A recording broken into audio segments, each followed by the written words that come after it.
The following podcast is an RMG Media production. It's time we go beyond the handshake. It's time we deepen business relationships and take it to the next level of cultivating and building relationships past that business card exchange and beyond the initial handshake. Welcome to Beyond the Handshake, where we will take a deep dive into getting to know businesses and business owners, why they do what they do in business, what drives them to success, why they work so hard, what they struggle with, what they succeed in, and tips they have for other businesses to learn from their experiences. I am Lucy Miller, founder and CEO of Women Connect. Let's go beyond the handshake.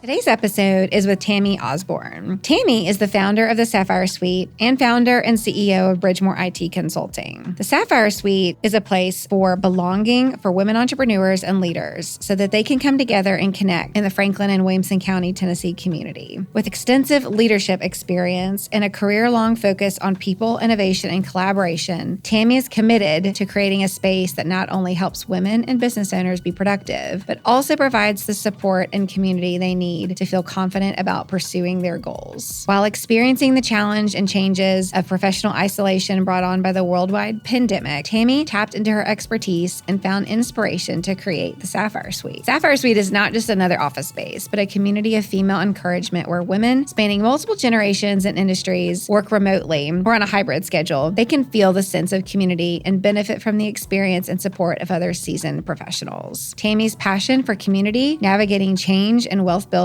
for women transcends her more than 3 decades of corporate and entrepreneurial success. She's a wife and mother of 3 adult children, one whom has special needs, and she enjoys cooking, traveling, and spending time with her family and friends. Today's episode is so awesome and fun. We talk all about building a community of women and the impact it has on their businesses. We also talk about why her community is one that values community over competition. Let's get started. Well, I am thrilled for today's episode. One of my close friends, business friends, as I love to say, Tammie Osborne, is here today to talk about her journey starting a women's co-working space with the Sapphire Suite and all that has evolved to. I'm just so excited you're on. Thank you, Tammie.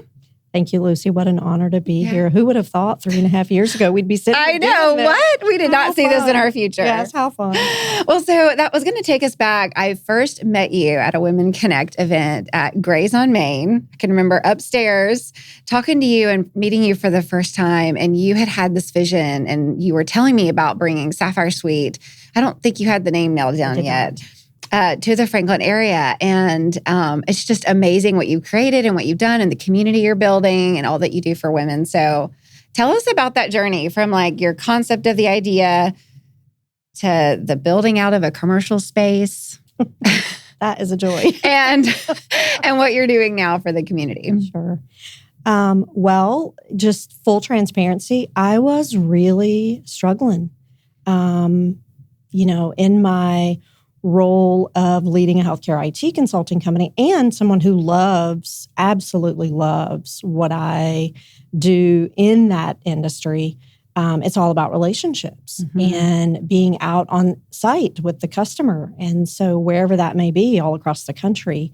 And then COVID hits and you transition that to sitting at the dining room table or in the upstairs office in a corner, looking at the same wall, all day. All alone. And I was really struggling with the isolation of that. And, my community had been out on the road, like with project teams and different things like that. And so, just a lot of that isolation and loneliness and really wondering, like, where do all the other business owners go that don't have a brick and mortar?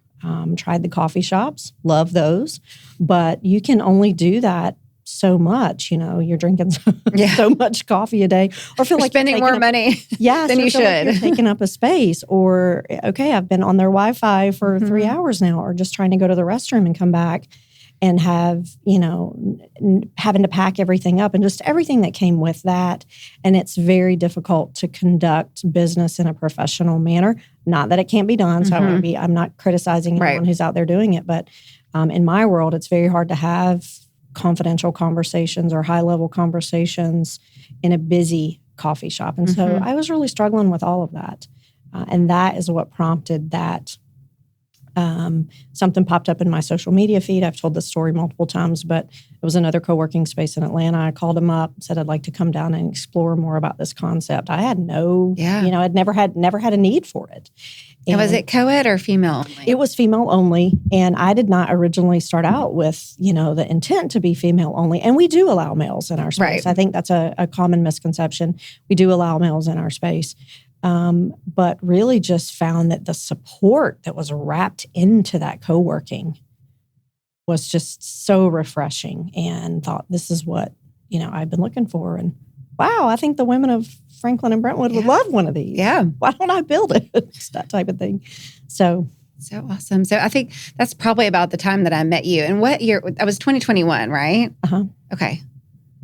2021, early in 2021, like February of 2021, because that's when I went down to Atlanta, because I came back and started looking for commercial space, and that really proved to be a challenge. I was just going to say, that was probably hard. It was hard. I was under the misconception that because of COVID and with so many storefronts having closed down that, commercial landlords would just be throwing commercial space at you, and that was not the case. And part of that was just because it was a different concept. And so the response that I often got was, we don't want office space in that area. And I kept trying to say, it's not traditional office space. But so we came back, and then I signed the lease in the end of October in 2021. We started construction in January, and we opened in June of 2022. Amazing. Or we had our big VIP Yes, event. we had our big event. Yeah. So, I mean, that 6-7 months from start to build out, like, you got to really wear your creative hat, and you designed a beautiful space. Tell me about some of what drove you to some of those design choices, and you were inspired by, like, you named it the Sapphire Suite. Let's talk about that. Sure.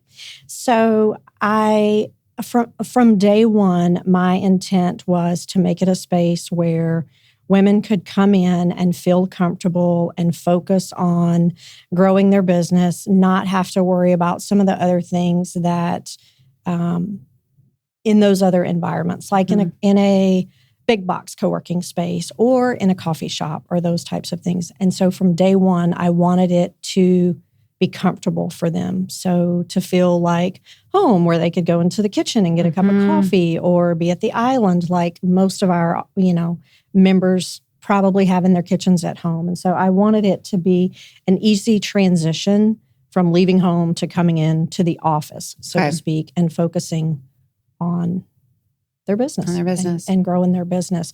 I did get to put my creative hat on, in terms of I would draw out the space on graph paper, and then I had a friend that helped me with some of the interior design stuff, but as far as like space layout and how it needed to function in terms of boardroom space and just physical layout of the space, I started to have a vision in mind, and then to be able to work with an architect who turned it into something that was code ready for Franklin Super codes. important. Very important, very important. And then working with a contractor and going through that experience for the first time, working through a commercial lease and just not having a brick and mortar before. It is a very different process. I'm sure.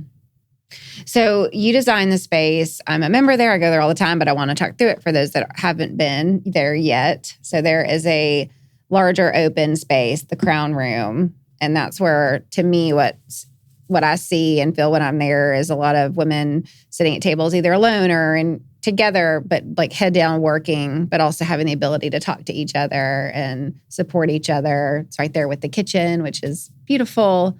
And that room's a great event space room. It is a great event space. We've done, I've done several events for Women Connect there, lots. So we have lots of coffees there, but several larger events. And it's been the absolute perfect space. We had 60-something there in September. You said your VIP Be Yes, Social our event VIP Be Social event for live. And what a great place to have, at a beautiful screen for a teacher to be able to reference slides, and then have the full room for great different seating options. And that's a great event space. It is. What kind of things do you host a lot in there?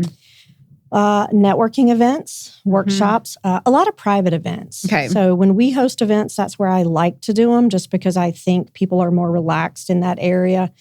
Just because it is like the kitchen area adds to that, but just because of the way it's decorated, the way it's spread out, I think that people are more comfortable there. And so it tends to promote networking in that area. But most of what we do in there is private events, which, was a different growth point for me. I did not set out intending to be in the hospitality industry or in the event space industry, but, there's rent. Yes, yeah. And so having that private event space really just opened, some new doors for us. But it also serves us from the standpoint of we can, again, have networking events. We can have workshops. We can do classroom style. We can have socials in there. We have a sweet autumn tea coming up this Friday afternoon for women to just kind of decompress and get ready for the Thanksgiving holidays. But just the space itself lends it to either a social setup or a professional setup. And then you've got lots of other board rooms, if you will, smaller rooms for working solo, and members use those a lot. They do. Zoom rooms for like an individual, which is an individual private desk, which we also offer some options like a desk for a day or an office for a day. So if you're not a member and you just want to do a drop-in option, we have those. We have 2 very large boardrooms that we can then combine into a double boardroom. We have small conference rooms that will seat anywhere from 4 to 8. And all of those have a monitor and a whiteboard, and we have easels with wall Post-its. We have a room that has a little extra soundproofing on it. So we have Yeti mics in there. We have ring lights.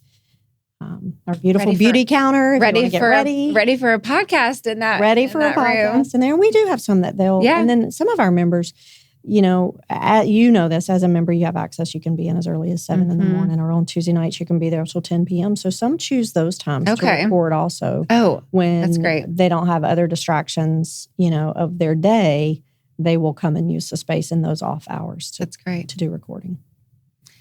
Okay, so tell me about the women who love your space. Not necessarily their names, but tell me about the type of woman, her dreams, her goals, things she loves about the space and being with other women there. Who is this attracting, and who, what? I know this is exciting for you because it's your community. It is exciting. I think that I did not necessarily anticipate the span of industries that our members would come from, just because of the background that I had come from.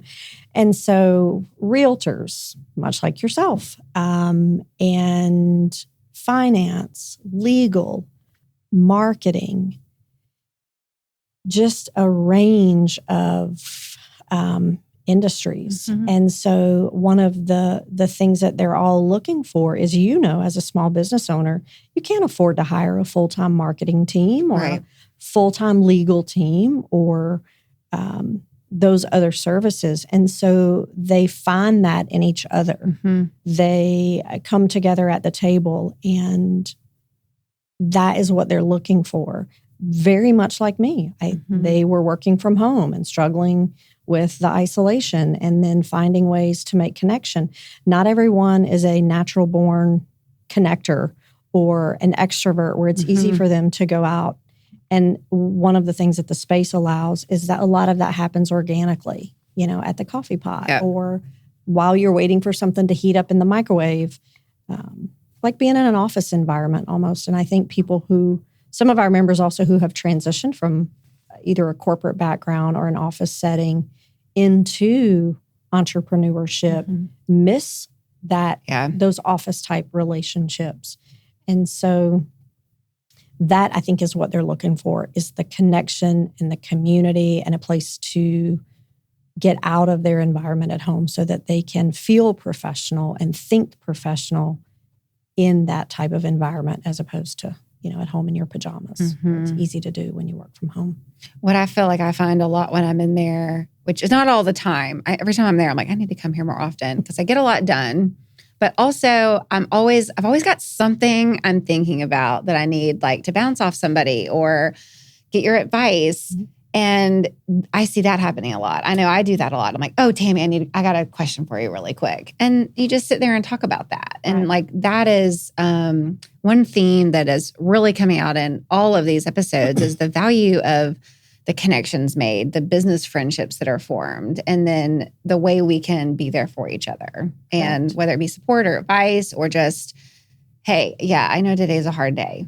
Like, take a deep breath. Maybe this is your next step. Tomorrow's going to be better, kind of thing. So I see that happening. It does happen daily, which is one of the things I love the most about the space. But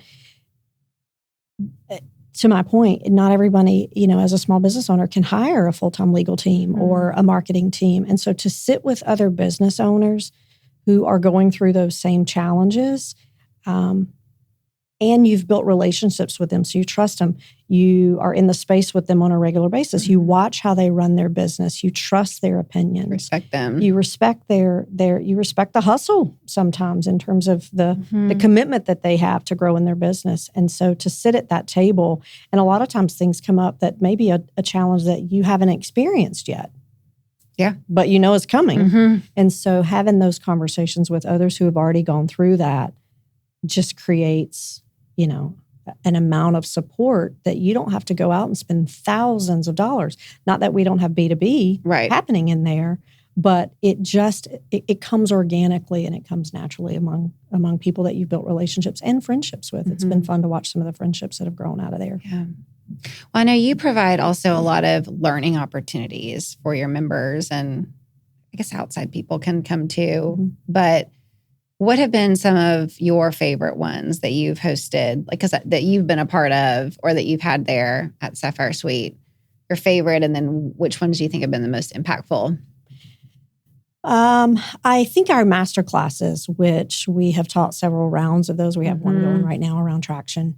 Those I think, have the biggest impact because that's when we really start to sort of peel back the layers with the individuals that are in those classes. And again, relationships are built through those classes. We have members that take them. We have people from the outside, like you just mentioned.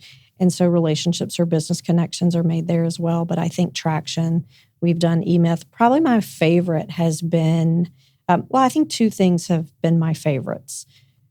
Teaching Power Your Plan with Michelle Perez, teaching business owners how to write a business plan. I was going to say, is that about the business plan? Because the other one, talk about that here because it's so important. And then the other one was a retreat that we did called Elevate, Excel, Execute. And I did that with Heather Williams, and we took some women down to the lake and spent 3 days really just diving into our business and a lot of conversations around growing and learning from each other and I love it. Putting framework. So on that business plan topic, Jamie Rose and I were talking about this earlier. Jamie Rose. We talked about you.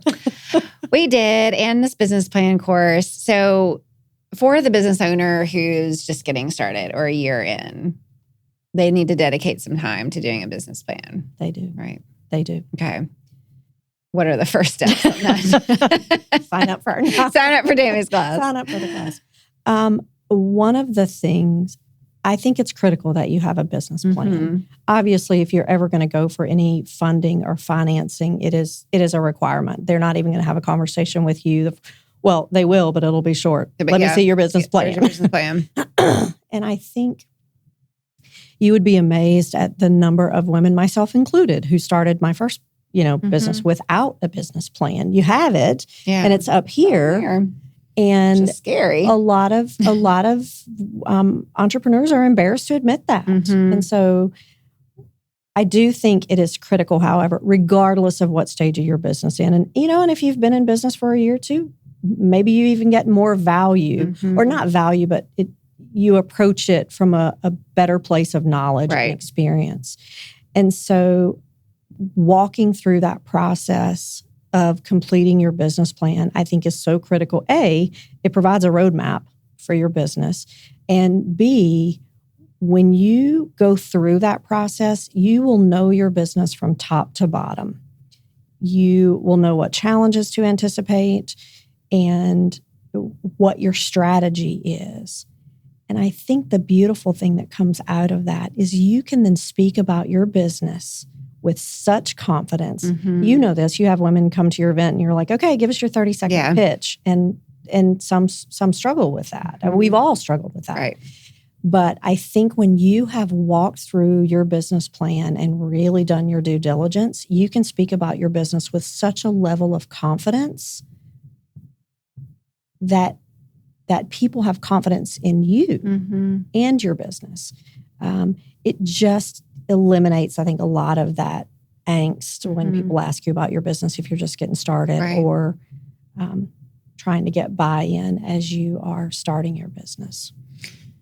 What would be some online resources someone could, if they don't live close and can't come to your course at the Sapphire Suite, whenever that may be next? But like, what would you suggest to somebody to like learn how to write a business plan? Are there some templates out there? Well, I think there are lots of templates out there. I can't recall one specifically right now or a specific, business, but I do think there are lots of templates out there. But for me personally, while I did not have a formal, like even with the Sapphire Suite, I did not have a big formal drawn out business plan. But what I did do is sit down and document what I felt like my vision was, how I was going to finance it. That is an important thing. Where did I think revenue was going to come from? Even more importantly, like how are you going to make money? And so I think sitting down and walking through that, and there are some templates out there that you can look and just Google some business plan templates, and they can go as in depth. But I think one of the values of doing it in a class like ours is lots of conversation with other business owners at the table, and especially if they're in a similar place as you or a similar phase of your business, but being able to ask questions and get input. But I think if nothing else, sit down and write your basics out, before you start. Love it. Well, you mentioned it earlier that that maybe you hadn't fully had the vision of your crown room being a event type option as much as it is now. What are some ways, I guess, including that you've pivoted or you've needed to change the way you did things or change the output based on what you've experienced? Sure. When we realized that I keep saying we. When just recognizing the value and the revenue that could generate, we go through times where I feel like we live in two different worlds. We're promoting membership or we're highlighting membership, I should say, and the value of that. And then all of a sudden, recognizing that we now have this event space, the legal pieces around that in terms of having a contract and giving people access to the space and the liability associated with that. People don't love your space like you love your space. Right. And so really you had to figure some of that out. And having to figure out what some of that would look like and safeguards, to put in place so that, because first and foremost, it is a space for our members. Yeah. And I want members to be able to come in the morning and it's consistent. And so having to figure out, I think the contracts would probably be the biggest piece, is learning how and talking with other event planners, how can we make our service better? Right. I can set the door to unlock and people can come in, but how do I protect the space? How do I protect my financial interest? But how do we also make it attractive to, how do we market it? And so just going from marketing a co-working space as an entrepreneur to feeling like you're in the hospitality industry and trying to market an event venue was just different. It is different. And then obviously we get a lot of like reservations or bookings, use of our boardroom, the crown room for professional workshops and it's a great space. Corporate mixers and happy hours. And so that feels more like in line with my background and what I would expect the space to have been used. But when all of a sudden you're doing a bridal shower or a rehearsal dinner or something like that. But I think that was the biggest thing, is realizing and learning from other event planners and other spaces, sort of the hospitality side of things and the contracting piece. Is there something that you feel like has been like hard? I mean, it's a lot, I'm sure. What are some of the hard things? Because I mean, it's not all rosy and fun all the time. No, it's a roller coaster. It's definitely not. Building a team. Mm-hmm. Well, one, opening a commercial space, which, where you have so many more factors. When you're service-based, you just, you get your domain and you start marketing yourself, and it's very different when you're doing the commercial space and all the things that come with it.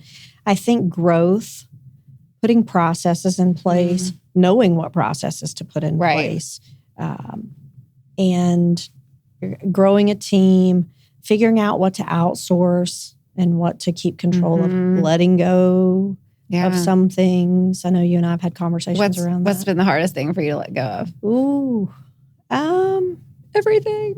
Everything. Yeah.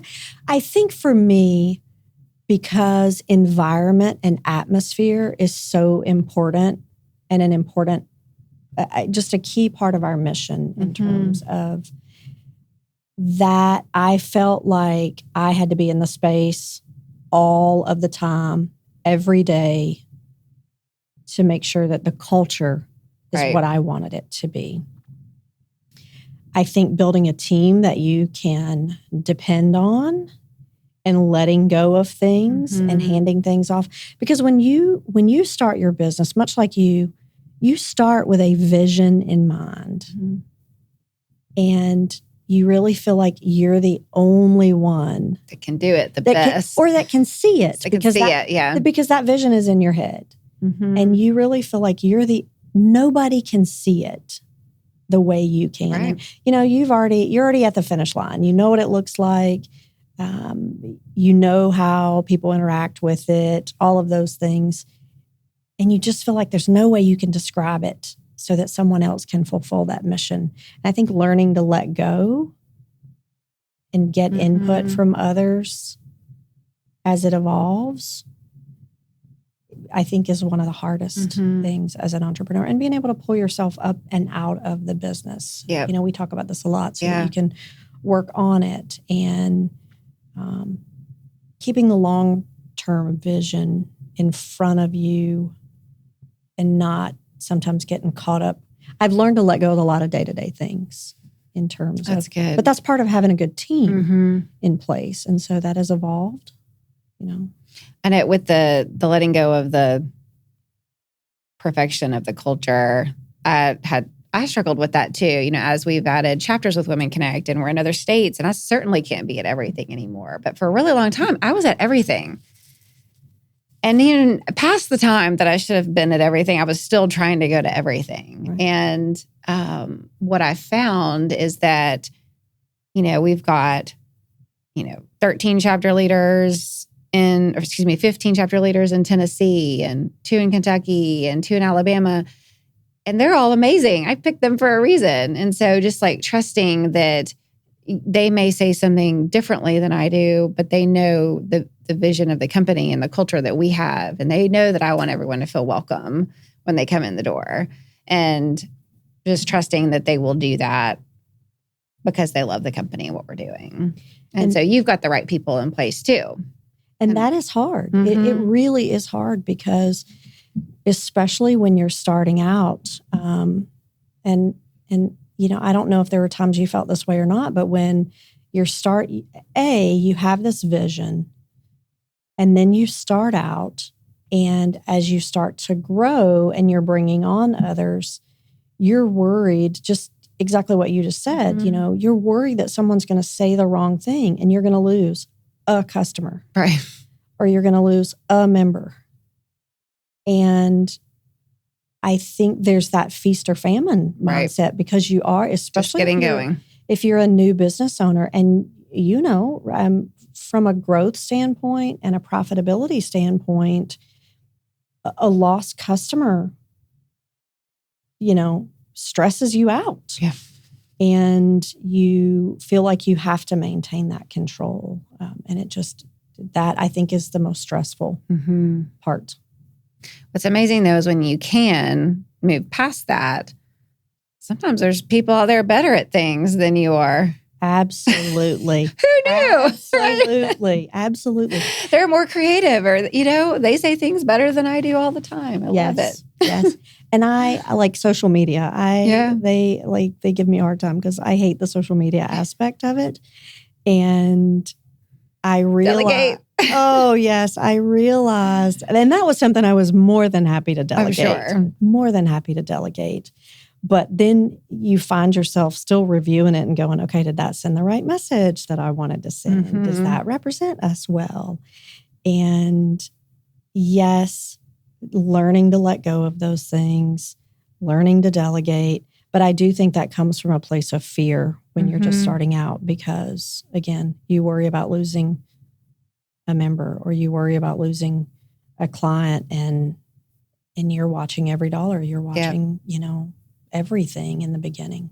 Definitely. So growth comes with, I think, those pain points, but it also comes with some freedom and identifying what processes you need to put in place so that you can pull yourself up and out of the business and relinquish some of that control. And also coming to terms with the fact that you just cannot do it all. You have a busy family. My kids are in college now, but which makes it a little bit easier, even though we have Ladybug at home.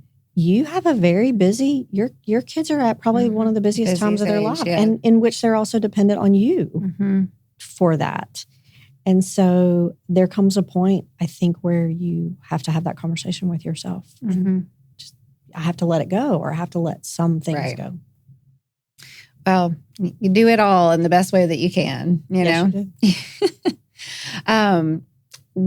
How has your role changed since you started this? So we've talked about delegating. So what are the main things you are focusing on now for the Sapphire Suite? How do you spend your days?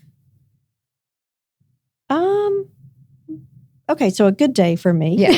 What's your favorite kind of day? A good day for me, or a favorite kind of day for me is I love to get up in the morning. I'm awake very early, but I'm not up. I joke and say I'm horizontal, I'm not vertical, but I'm awake very early in the morning, and news and business things and ideas. As a business owner, you're everything you read. You're like, your best ones. Everything you look at through the lens of how can I apply this to my business. Then just being able to have coffee, get ready for the day, and knowing that I have someone in place who is opening the door, and I know that they are setting that culture like we just talked about in terms of they're delivering that consistency, right? For our members. So then I like to get to the space around 9 or 9:30 if I can, and settle in a little bit, see who is in the space, try to connect with members that I have not connected with if they have not been in a while, or if we have missed each other because they're on calls or they're in a Zoom room or something like that. Have a little bit of conversation. I like to do that to listen out if there's something that they're struggling with, and how can I help, or how can we help, or if I can't, can I connect them to someone who can? Tammie, the connector. Yeah. So I like that because I think that I feel like I'm serving in that capacity, and that's a big part of it for me, and that sort of feeds my soul, is to be able to help. And so, I love that. I think that's kind of how I like to spend the day when I'm in there. So what's your favorite thing to see happen or to be a part of there? Oh, the relationships, without a doubt. We have some that have become such close friends, and then to see them doing stuff outside of the space together has been so rewarding. But I think I love to see when I come in and there's a diverse group of women sitting at the table, and they are really digging in to a business challenge or a new business idea. Yeah. And it's exciting, and they've got someone to bounce ideas off. It's not always problems. They've got someone to bounce ideas off, or to dream with. And so for me, and they're from all different industries. That is what amazes. Like who loves QuickBooks, for example? And so sometimes Do you? No. Oh, no. Because I know I just had a QuickBooks question for you. Not at all. Does someone there love it? I need to get with them. Well, somewhere somebody loves it. It's just not Somebody me. does. It's not you. But you may not love it, but you're sitting at the table with someone who does something that's not even remotely close to what your business does. And you are solving the same challenge. I use QuickBooks as an example, Right? Because it seems to be a common thread of discontent sometimes. Or, like I said, a new business idea. And they're like, hey, poke holes in this. Why, help me shut this down before I run off and start some other business that I should have an idea. Yeah, go for it. Before I chase that other idea. And that is absolutely my favorite part. Yeah, I love that. Or seeing someone show how to use the coffee maker.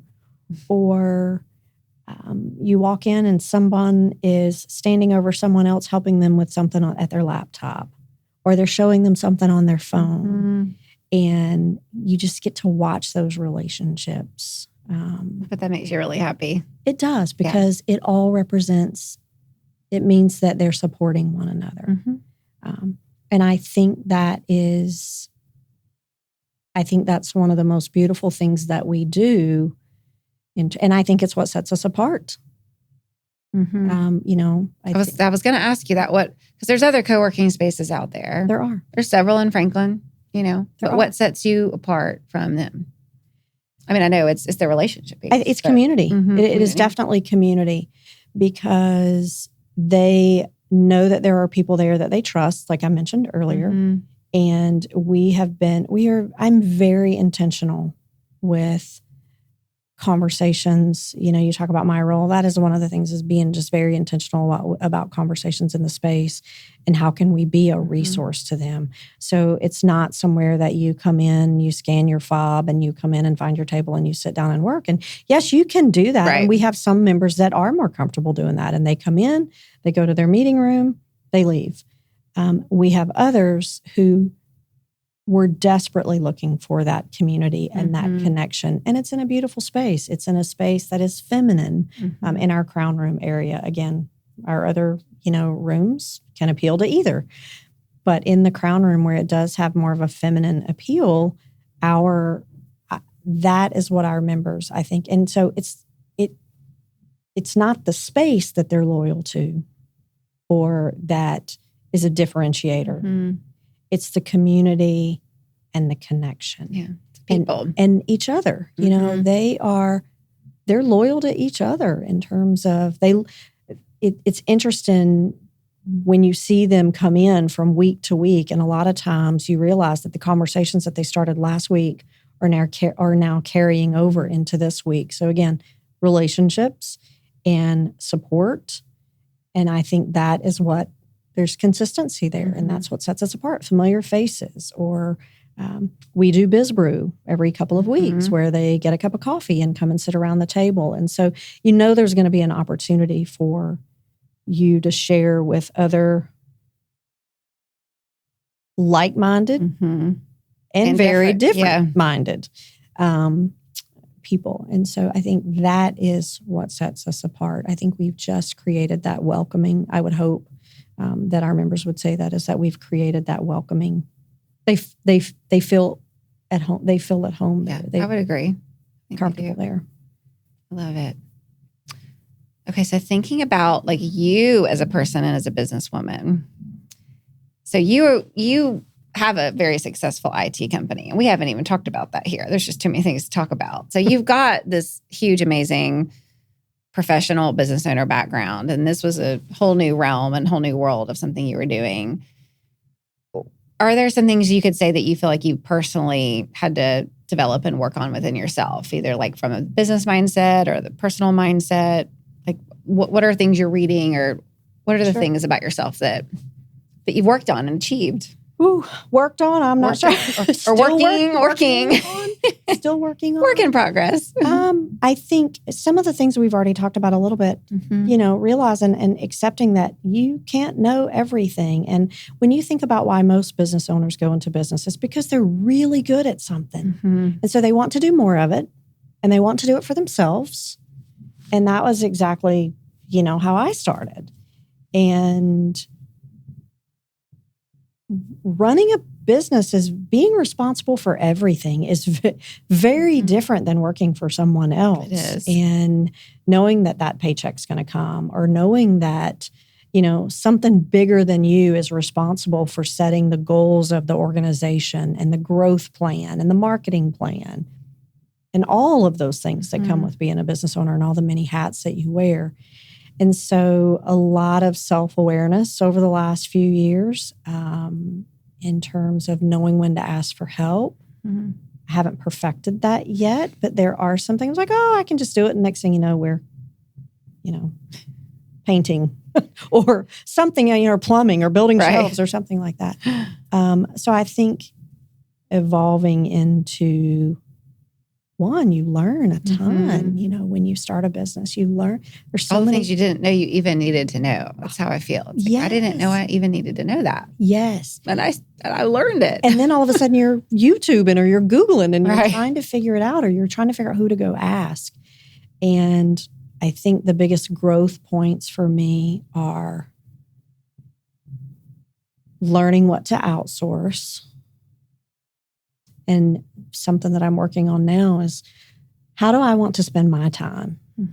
Like, I have loved creating the space and creating that environment that we have and the community that we have built and are building at the Sapphire Suite.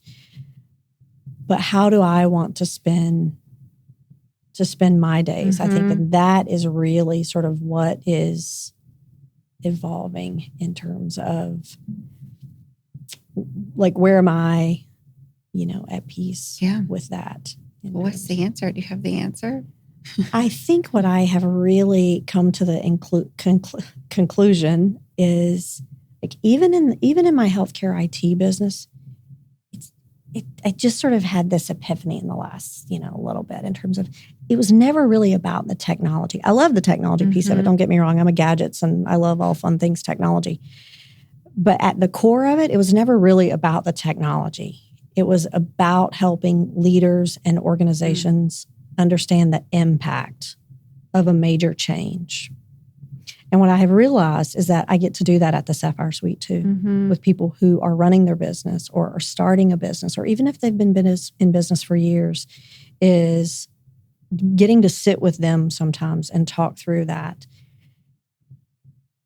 and understanding the impact of their decisions, or the impact, how they're going to feel it in their business, how their customers going to feel it. Everything from dealing with a difficult client, to spreading yourself too thin, to taking your business to the next level. So I think those are the for me, it has been sort of evolving into this, how do I bring these two businesses together? Yeah. And seeing what's Use next. that to see your impact. That's exciting. We'll see what's next. Can't wait. Definitely something. Something. Yeah, definitely. Tammie's always got something up her sleeves. Oh, I have a million business ideas. Well, I heard recently you're like a woodworker too. Oh my gosh. What in the world? How did I know? Jamie Rose, I was like, how did I not know this about you? Yeah. During COVID, I think the other thing that came along during COVID was all the love of charcuterie boards and grazing, and which is odd that it came about in COVID when we were supposed Couldn't to even put all this food out on the counter and let everybody. That's so funny. All the skills you have. But we all have something. Well, I've always loved building. Yeah. And I think that's what it comes from, is I've always loved building, like power tools and that type of thing, and thought, I can make that board and I can sew these curtains. And I've always been that way. Wow. And so during COVID, I was like, get a skill saw and get a drill. Just get a saw. Get a drill and get a table saw and get all these things and go buy some wood and turn that into something beautiful. Yeah, I think I still have it, actually. I literally hand burned Jamie Rose's entire logo into like a small. That's so cool. It's very cathartic. It's like the adult version of coloring. So funny. Sitting there, just with power tools. Yeah, and it is something different. It's different than what you do on a daily basis. Like I'm sure you have a hobby or something out there that. Do you? I'm an Uber driver. It feels like it's not a hobby. It's a parenting skill. I don't know. A business idea, right? I know, right? I know you do. Okay, favorite business books to read. In order. well, buy back your time has probably become my new favorite. Okay. I love Traction. Anybody Yeah. that's ever talked with me knows how I feel about the book Traction by Gino Wickman, and really learning how to focus on the 6 core components of your business. E-Myth. I took an E-Myth class one time through through my banker. Important relationship there. Yeah.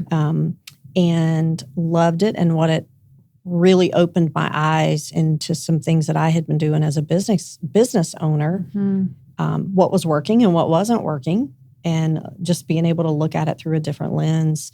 And then most recently, buy back your time. To your point, exactly, you're busy. You're running kids all over the place. You're running this business that is now multi-state. And figuring out where your time is most valuable and where your time is best spent. So Buy Back Your Time by Dan Martell. We've been actually doing a book club on that, just a very informal, 8 or 9 of us reading it together and identifying how to put value on your time. You're like, well, what is my time worth? Really figuring out what that value looks like. And that's a good book. It is a good book, and really opens your eyes around some of the things you do as a business owner, sometimes from a self-sabotage standpoint, because like we talked about, growth pains. Like you can't handle any more growth, especially when you're a solo business owner. And when you can't handle any more growth, or you feel like you're drowning under the weight of some of it, you actually will self-sabotage or stifle some of that growth because that has become, as he calls it, your wall of pain. And so why would you follow up on that connection that you made last week? Because you just know that's going to lead to more business, which is going to add 5 more things to your plate. And so reading that and putting some of that in the right context has really been an eye-opener. And I'm going to order it today. Being able to exhale and say, okay, that my time is not best spent on that. So quit fretting over it and let it go, or delegate it, or eliminate it. Yeah. Or automate it. Those are, I think, the 3 things. Love it. Okay. I've got one more question for you, but before we get to that, is there anything else you would say that you haven't gotten to say yet, or tell us about the Sapphire Suite that you feel like is important, or just really something special about it? That, I mean, there's so many special things. Anything else to add? I know I'm biased, but not at all. I think the biggest thing is the women there and the resilience that they have. And the commitment that they have, I think, is what makes it so special there, because it's always on display. And it has become a place for many of them where they feel comfortable. They feel inspired working on their bit. We've had new businesses be created out of there. And so I think that to me is the most special thing. Okay. It's not just a place or a space. It's a community of the people, of the members. Love it. Love it. Love it. Okay. Lastly, what does Beyond the Handshake mean to you, and how do you implement that in your life? I think for me, it's always been about relationships. People. I love people. That's why I went into nursing. And even in my IT career, building relationships and getting to know people at a deeper level. You always learn something, whether it's another business owner or just a random connection. I mean, even in like traveling all over the country on a regular basis, I love the new faces and different faces and different places, because you always learn something. But I think the way that I implement it is when you go to a networking event or we have someone new that comes through the space, is being very intentional with the conversations afterwards. And honestly, sometimes a handshake is as far as it will go and is as far as it needs to go, and being okay with that and not beating yourself up for not following up on the 25 business cards that you that you collected or the 25 connections that you connected, but being very intentional about the hands that you do shake and wanting to spend time with them, afterwards and getting to know them and taking the business relationship, or sometimes it's just a personal relationship that goes further before the business relationship even starts. And I think, again, knowing what your goals are and knowing where you want to take your business and knowing what gifts you have and who you pair well with. And I think sometimes you meet someone or a handshake and there's just an instant connection there. And so then seeing what taking that and growing it, what comes. I mean, I've hosted a retreat, with a member. I've, taught classes with members. And so being very intentional. And open to ideas too. I think you're great about that. But like meeting somebody new could open your eyes to a new opportunity or a new thought that you had never even had before on something you could implement or do better. I meet people all the time and think, I didn't even know that was a thing. I didn't even know that was a business, but it's a great one. It's a great idea.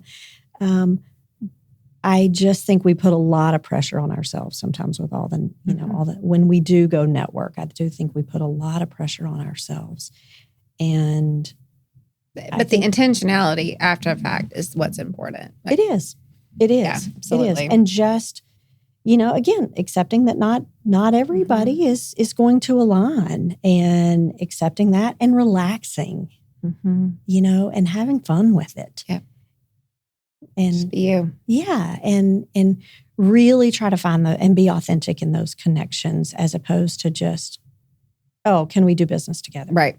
It really is about developing the relationship, because people do business with people that they trust, and you want to spend your time with people that you trust, whether it's business related or not. And so I think taking it beyond the handshake to see if there's more there and if you align.